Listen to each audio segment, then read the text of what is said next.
Viwe Tyolwana. I'm Viwe Tyolwana. For more information on the work that we do and how you can help us to help others, please visit our website www.secondchances.org.za. In Junior Achievement South Africa, its focus is really to expose youngsters within high school and out of school to entrepreneurial thinking, and ours is focused at high school from grade 10 to 12. I'm very big on youth empowerment and making a difference and touching lives and impacting the lives of our young people. That's practically what I do with my foundation as well, and ever since I was crowned as Miss SA. The goal of the magazine is to basically share information that will be able to assist small business owners. You're listening to The Social Show with Viwe Tyolwana and Viwe Tyolwana live on brandlive.co.za. Welcome everybody to another episode. I like saying episode, I don't know why. Another take on Social Show. My name is Viwe Tyolwana, as you heard, and today is a beautiful day. The sun is out. My energy is coming from the sun, so everything is going to be good today. I can feel it in my skin. I hope you guys are having a beautiful morning already. I hope you're in the office, you're doing only the best that you can do, and you're coming up with really amazing CSI and CSR strategies, and hopefully you're listening to the show and you are inspired, and that's what we aim to do. That's what the Social Show aims to do, to inspire and to make sure that we are all doing the very best that we can do. As usual, we're going to start the day off with the news.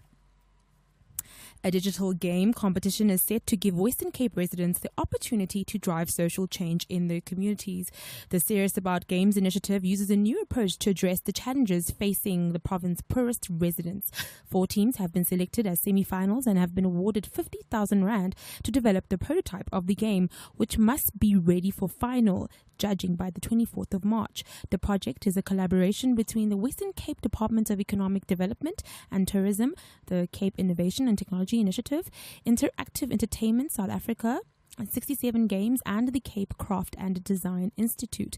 Minister Winder said that the Serious About Games initiatives called for game developers to work with communities to create a game which would allow residents to reimagine their communities with a focus on better access to economic opportunities. The panel of judges in the semi-final included Wits game design lecturer Hanley Geisa, international indie game developer Vive Jaffer, startup consultant Alex Frazier, gaming industry lawyer Nicholas Hall, and Olivia Dyers and Bianca Mpahlaza Schiff of DEDAT.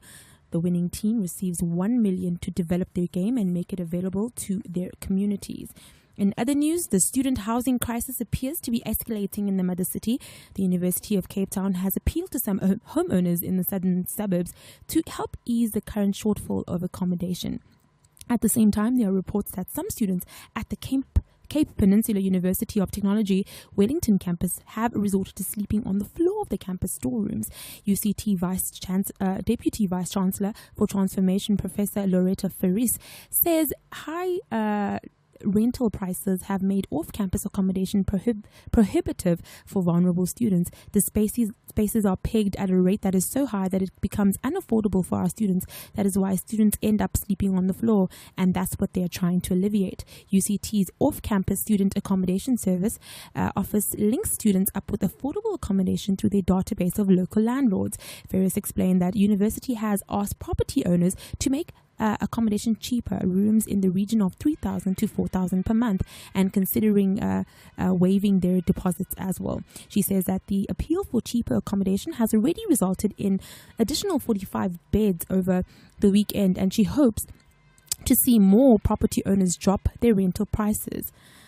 Lastly, in our news, Dove has announced its Real Beauty Pledge, which aims to help women to realize their personal beauty potential and create a world where beauty is a source of confidence, not anxiety. As part of the Dove Real Beauty Showcase, 30 portraits underlining the reality of beauty in women from around the world will be on display in New York City and online. The women featured in the Dove Real Beauty Showcase are all real women who will be introduced to the world by name.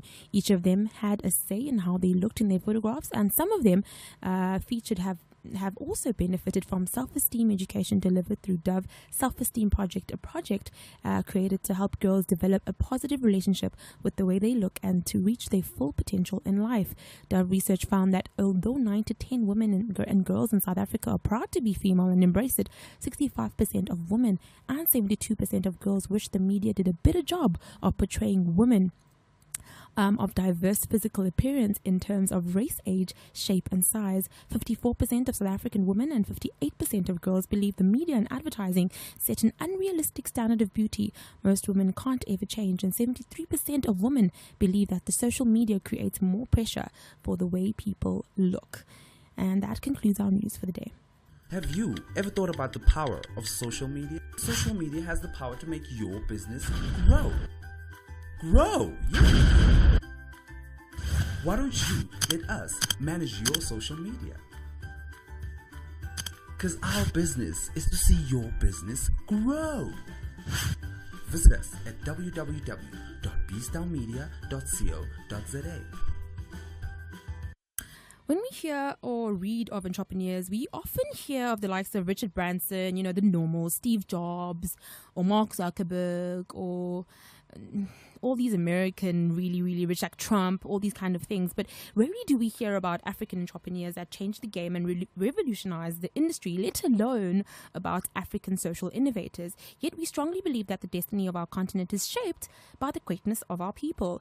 Now, the beauty is that there are too many African entrepreneurs and social innovators to list them all, but it's very inspiring to realize just how many great people this continent of ours is blessed with. Nonetheless, we all know that Africa is facing some serious socioeconomic challenges. According to the 2012 African Economic Outlook report, Africa has 200 million youths between 15 and 24. This number is forecasted to double by 2045. 60% of Africa's unemployed youth 60% of Africa's unemployed are youth, obviously. 70% of Africa's youth live on less than $2 per day, which is an international poverty threshold. Between 10 to 12 million African youths join the labor force each year. And besides these challenges, there are many others related to, environment, gender violence, corruption that plague the continent. And as you can see, African social innovators have their work cut out for them. Fortunately, there are many talented and brave people working on solutions. And last week I got a great social innovator in the show, on the show on the same day, on Tuesday, Gwandilis Kosana, who I have to give a shout out to. He's doing such great stuff in Ekurhuleni. He is championing, the University of Ekurhuleni, the only metropolitan without university. A lot of people, sleep on that. They don't realize that Ekurhuleni has got a lot of people, it's got a lot of young people, and there's just no university. And he's also, the Davidson Book Club a founder, which has over 2 million books all over the country right now. He's actually on his way to getting into Eastern Cape as well now. He's just everywhere in South Africa, and he really wants to change the way in which people see reading in the whole of South Africa. And there's so many other young social innovators in South Africa, and I will every single Tuesday, what I will do is try to get them on studio, especially in South Africa. I know so many guys, so many girls who are doing such great things that are not only giving them an income, but are also helping the community around them. And that's what social innovation is. Social innovation is coming up with a strategy or solution that is going to impact the community in a positive way.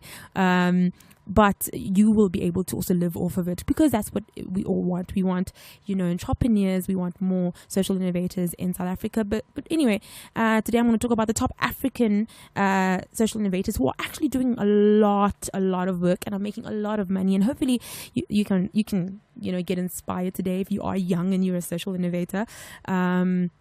So yeah, I'm going to give you the top 4 from my opinion. And if you have anyone else that you think should be nominated as a really great social innovator or someone who's coming up with really amazing stuff and is young and is vibrant and really wants to work hard, please do tweet me on Viwe for Real and let me know, and I will find out about them and I will definitely include them in today's show. So today we're going to start off with this guy, so amazing. His name is Ismail Ahmed. Now, approximately 30 million Africans are living outside the continent. Many of them send money home to support low-income households so they can afford food, clothes, and medicine. Yet, according to World Bank, readmittance costs to Africa are the highest in the world. The average cost of remitting money to sub-Saharan Africa is 9.74 85% of the amount. Remittance costs for sending money to Africa are the highest globally. Luckily, one visionary entrepreneur from Somalia has set his sights on solving the cost of high remittance costs, and his name is, as I said, Ishmael Ahmed. I'm sorry, I'm not from Somalia, so I could be saying the words really wrong, but it looks like Ishmael, but it could be Ismail because there's no H.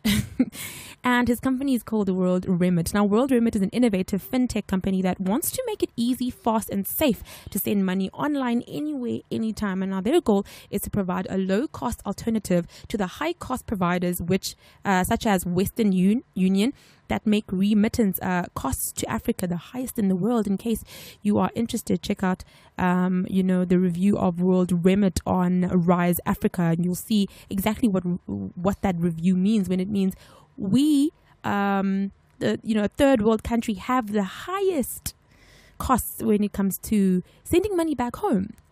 And that to me makes no sense, because it's a third world country and it should be cheaper, it should be easier, we can't pay to to try and help our families. That to me is horrible. So anyway, Ahmed had recognized the need to transform the remittance industry many years before he started his company. He left Somalia after receiving a World Bank scholarship that took him to the United Kingdom while studying for his PhD at the University of London. He wanted to send money to his family members, right, back home, and yet every transaction meant a hazardous journey across London to agents that charged high fees to send relatively modest amounts to Africa. And that's exactly the problem, right? This is you don't even think about it. I don't think a lot of people will sit down and say, the cost to send money back home is quite high, but it's something that is so smart and so such a great gap that he saw when he realized that he's paying more to send the money than the actual money he's giving away, and that's really horrible. And I love that he came up with this. So anyway, as annoyed as he was with this industry, he realized that it was worth billions of dollars and customers were treated to very poor service, and he knew that this industry needed to be disrupted. Yet this African social innovator started his own company only after completing his MBA from 2008-2010 at the London School of Business. And in its short existence, you have to hear this. The company has managed to raise close to $150 million. World Remit finds itself in a very exciting market that, according to World Bank, will be worth over $600 billion in 2017. In 2015, the company generated revenues of $39 million, which in dollar terms represented a 56% growth compared to 2014. The company currently averages around 400,000 transfers each month, with an average transaction of £90. Now, this is amazing, and I think, World Remit is a great example of what fintech revolution has to offer: innovation, empowerment to individuals, and new opportunities to the financial services industry. And we are happy, so happy to see African social innovators, leading the revolution, seeing the gaps and attacking, because sometimes we always wait for a solution to come from the heavens. And when I say heavens, I mean the West. And at the end of the day, we must realize that they aren't necessarily looking out for our best interests. And I'm not saying everyone from the West is not necessarily trying, but I'm saying that Africans need to solve African problems. I think that's the premise of, being an African social innovator. You see what it is that's happening in your own country and you try to fix it. There's no point in us being these intellectuals, these smart, business tycoons, and we're all the way in London and in Europe and in Milan, and we're not necessarily giving back to the continent that, birthed us. I mean, what's the point? What are you going to, tell your children? Are you going to tell your people generations later? You want to make sure that you contributed to the health of your country, of your continent. And the more we see Africans, dealing with African problems, Africans coming up with African solutions, the more we're going to see a healthier, group of innovators, a healthier group of entrepreneurs, and a healthier continent, and kids who can grow up and not feel ashamed of being an African, and feel like opportunities are limited and there's no room for growth, and a lot of people feel stifled in their own continent, and that saddens me. And we just need to start we need to start thinking about the African Renaissance and Africans coming together to really build the continent to be what it is that we want it to be. We can't keep dreaming to leave, but we have so many problems in our own country, and I think that's what Ishmael, saw. And I love that he, from London, from such a far place, was able to detect that problem and make a really amazing company, but a company that also is going to empower individuals, which I think is amazing. Another great innovator, social innovator rather, is Fred Swaneker. Now, Fred Swaneker is a Ghanaian serial entrepreneur and leadership expert. He launched 5 organizations that aim to develop future leaders in Africa. He has been recognized by the World Economic Forum as a young global leader and was listed by Forbes magazine among the top 10 young power men in Africa 2011. He is most famous for co-founding the African Leadership Academy, ALA, on the outskirts of Johannesburg, South Africa in 2004. Now, ALA seeks to enable lasting peace and prosperity in Africa by developing and connecting the continent's future leaders. The Academy is a secondary institution for 15 to 18-year-olds from all African countries, and as part of its 2-year curriculum, the Academy puts a special emphasis on African studies and entrepreneurship. Now, Swaneker, a former McKinsey consultant, was deeply concerned about the quality of leadership across the African continent and the consequences that this entailed. In his mind, what Africa needed most was ethical and entrepreneurial leadership to transform the continent. And what I love about this is that he's really right. When you think about all the African leaders and all the African leaders that have come before and those who are still coming, and I'm not gonna say any names. I'm not going to say any names, especially in our country. I'm not going to say any names, who our leader is. But we need a much more emphasis in grooming African leaders as entrepreneurial thinkers, as well as ethical leaders. People who can have both of those in the same way. All we want in South Africa is economic prosperity. And if we can have a leader who understands that, and a leader who understands that we need to transform the way people think in order for them to be able to really think in a way that is going to give them more access to, the economy. And I really think that it's a beautiful initiative, ALA, and maybe I'll go and visit them and just come up with and just go and see what's going on. Maybe I wonder if it's still open. I mean, 2004 was a while ago, but I think this is one of the most amazing initiatives because it's about the thinking process. It's about grooming, and it's about grassroots teaching. And I think that's what we need. We need our 15 and 18-year-olds to think of themselves as African leaders, not as just leaders, as African leaders, good African leaders with ethical morals and with entrepreneurial leadership and an idea of what it is that they can do to make sure that Africans feel like they have access to the economy. Another really amazing entrepreneur, social entrepreneur, is Anne Gituku Shongwe. Now, these names are amazing, but they're long. But I'll try my best. Anne Gituku Shongwe is founder and CEO of Afori's Transformational Multimedia and Consulting. Like the African Leadership School, which I just talked about, the objective of the company is to position African youth for productive futures by innovating them in skills acquisition, engagement, and connecting to opportunity. Now, they do this by developing gamified solutions that address specific socio-economic challenges such as youth unemployment, gender-based violence, child protection and safety, as well as environmental issues. One such game is called the Job Hunt that aims to teach the user about the world of online work. Now, the user is invited into an online world where he or she needs to compete for jobs, compete with them on time, earn an income, and at the same time manage his or her own skills and resources. Now, Anne and her company have won many prizes and accolades, and among them are the Caritas Women Initiative Awards, the Schwab Social Entrepreneur of the Year 2013, and by the World Economic Forum, as well as being nominated as a Fellow Unreasonable Institute in 2011. And prior to her work as a social entrepreneur, she was a developmental professional with the United Nations for 15 years, where she ran a large-scale international national programs across Africa.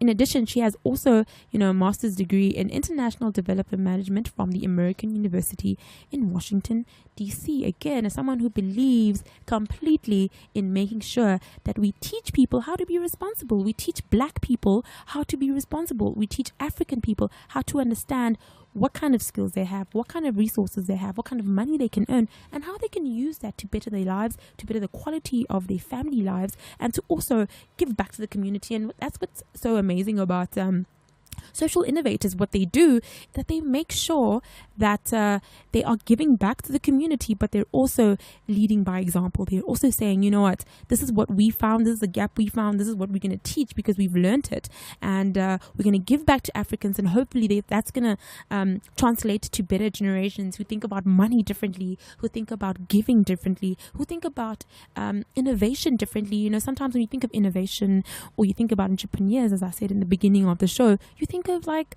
you know, American, you think even about, you know, Chinese amazing innovators and you know, entrepreneurs and people who are coming up with new stuff. And it's not necessarily just them. There's so many beautiful African entrepreneurs and social innovators who we don't talk about, who we don't know, who are really trying to lead the pack. And what's beautiful about most of them is that they actually really want to make sure that when they go back home, that that same energy, that same information is seeped into, you know, the countries that they come from, seeped into the youth that they, you know, that is looking up to them, and is seeped into the fiber of the continent. And I think that's what's so important about being a social innovator, is that your work is so much more rewarding than just a normal you know, entrepreneur trying to make it. You've got such a great responsibility across your continent and across your community. And lastly, my last person I'd like to put up as one of the best social innovators in Africa is Bethlehem Tilahun Alemu. Now, he is the founder and managing director of Soul Rebels in Addis Ababa, Ethiopia. Now, Soul Rebels began in 2004 as an idea to bring jobs and Zenab work to bring jobs to Zenab work community. I don't even know how Zenab work. How's that even a word? But anyway, Ethiopians, no hate. Which is a small village in Addis Ababa, Ethiopia, a place where literally, you know, there was nothing. Now, Alemi grew up in the rural, impoverished community of Zenabwork. As is common among many social entrepreneurs, she recognized opportunity facing adversity. Growing up surrounded by unemployed people, Alemu noticed that many of them had remarkable artisan skills. Now, this drove her to explore ways in which those skills could be harnessed for the benefit of the community. Shortly after graduating from Unity University in Ethiopia in accounting, she convinced her husband and her family to back her with some startup capital for a social enterprise. Now, Alemi decided to start an eco-friendly and ethical footwear company called Soul Rebels in 2004. Alemi founded a footwear company because this represented a great opportunity to share many of the indigenous Ethiopian eco-sensible craft heritages and artisan talent in the world. And the shoes strongly reflect Ethiopian culture and tradition, and a more modern reinvention of the famous Selate and Basso shoe. And these kinds of shoes have been worn by Ethiopians for a long time. In fact, Ethiopian rebel fighters wore these shoes in their days fighting against European armies, and the company Soul Rebels honors those fighters who defended their country in those days. Now, again, Alemu has, you know, like everyone else that I've mentioned, received many awards and recognitions for her extraordinary work. Among them was he's a winner of the 2012 Schwab Foundation Social Entrepreneur of the Award, and also the World Economic Forum Young Global Leader in 2011. And she was 100 Most Powerful Women to Watch in 2012 by Forbes magazine. And besides the above, Alemu has also been invited to sit on the board of African Innovators. African Innovation Foundation, which makes investments into African-led solutions and addresses challenges faced by the continent. And again, these are only just four of the cream of the crop. I think there's so many more that I could have spoken about today. There's so many different ways of being a social innovator. Like I said, I spoke to a really amazing guy the other day, you know, Kwandile Skosana, but there are so many South African innovators that are doing the very best to make sure that everybody that they are helping is helped from a grassroots level. And that's what's important to me, right? I want to make sure, or want to see, more African leaders, more African entrepreneurs going back to their homes, going back to the people that are looking at them and thinking that they're amazing, and saying, you know what, I've got these skills and I really want to share them. And that's what all of these amazing social entrepreneurs have in common. They have the same thread, which says we need to make sure that our more African people get into entrepreneurship, get into innovation, and make sure that we inspire them so that we can have African, led solutions for our country. Ishmael Ahmed, Fred Swanika, Bethlehem Tilahun Alemu, and Jituku Shongwe are just four, obviously, of the amazing social innovators out of many that are transforming our continent through their work. And as you all heard, all of them come from different backgrounds and are working on different issues in different parts of Africa. So you don't have to always think of one solution. There's not only one solution to Africa. We all have different ways of understanding what our country needs and what our continent needs. And what I love about them is that they all looked at different things, and that's what makes them unique, right? A lot of the time you find with a lot of social innovators, they all have sort of a common strategy, especially because when you think of funding in South Africa and you think of how the government funds innovators and entrepreneurs, it's always about what they deem important. Like, for instance, I know last year most money went to education and healthcare, which I think are very important causes to give to and initiatives to give to. But what about sanitation? What about disaster relief? I mean, we just had Hurricane Dinero. What about, I know the Charlotte Makalika Hospital roof just collapsed. I mean, how many people came through to help? And from a disaster relief perspective, there's a lot of different things. Arts and culture is also still at the bottom of disabilities. I mean, if you think of life as a domain, there's so many different ways in which, social innovators can come in and help and see the gap and help their communities, because they are in the community, most of them. I mean, most of them live in the communities, and which is why they can see where the gap is. And most of these amazing African innovators, understood their country in a way that nobody did, because they grew up there, they understood the problems, and then they tried to find the solutions. And a lot of the time, social innovators, especially in South Africa, are forced, to go to education, make education initiatives, or make, health initiatives, instead of what they actually can see is one of the biggest issues in their communities. And remember, communities have different problems. Communities have different, problems in terms of access, whether it's information, whether it's healthcare, whether it's, disability, the funds, whether it is, whatever the case may be. We need to be a little bit more open in the way that we fund and in the way that, the government gives, money to people who are trying to fix problems. So there's a lot of issues in our country. There's a lot of socioeconomic challenges in Africa as a whole.